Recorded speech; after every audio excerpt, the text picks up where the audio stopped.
Good morning my YouTube family, সবাই কেমন আছো? বানাচ্ছি হচ্ছে কি আমসত্ত্বের চাটনি। ওটা কিন্তু আমসত্ত্ব, কালো কালো দেখতে লাগতেছে তো।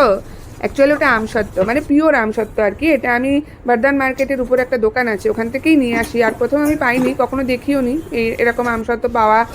আশেপাশে দেখিনি, মানে আমি যেখানে থাকি যাদবপুর এরিয়ায় তো পাইনি। এটা আমি বর্ধমান মার্কেটের উপর দিয়ে নিয়ে আসি আর কি। আমাদের বাজারে যেটা পাওয়া যায় সেটা ওই হলুদ হলুদ কমলা কমলা রঙের, মানে ওটা ভেজালের দুনিয়া, একটু ভেজাল মার্কা আর কি আমসত্ত্ব ওইটা। মানে একটু চিনি মিনি মিক্সড বোধহয় বেশি থাকে। যাই হোক, ওটা কিন্তু গুড়ের চিনি, সাদা চিনি না। আবার অনেকে বলবে কি না কি দিয়েছি, কিছুই না, ওটা গুড়ের চিনি, তাই কালারটা ওরকম। আর তার মধ্যে ফোড়নে আমি দিয়েছি হচ্ছে কি শুকনো লঙ্কা, আর হচ্ছে কি সাদা জিরে। আপনারা চাইলে পাঁচ ফোড়ন ইউজ করবেন, শুকনো লঙ্কা মানে জিরার জায়গায় আর কি। মাঝে মাঝে ভুলভাল বলি ফেলি আমি, মানে জিরের জায়গায় আপনারা পাঁচ ফোড়ন দিতে পারেন। আমি দিইনি, আমি সাদা জিরে দিয়েছি। আর শুকনো লঙ্কাটা দিলে না টেস্টটা একটু ভালো হয় খেতে। তো রেডি হয়ে গেছে আমার চাটনি। যেদিন নিরামিষ হবে একটু এরকম চাটনি বানিয়ে নেবেন, পাঁপড় ভাজা বানিয়ে নেবেন, ভীষণ ভালো লাগে খেতে। রেসিপিটা ভালো লাগলে অবশ্যই লাইক কমেন্ট শেয়ার করবেন। Thank you so much.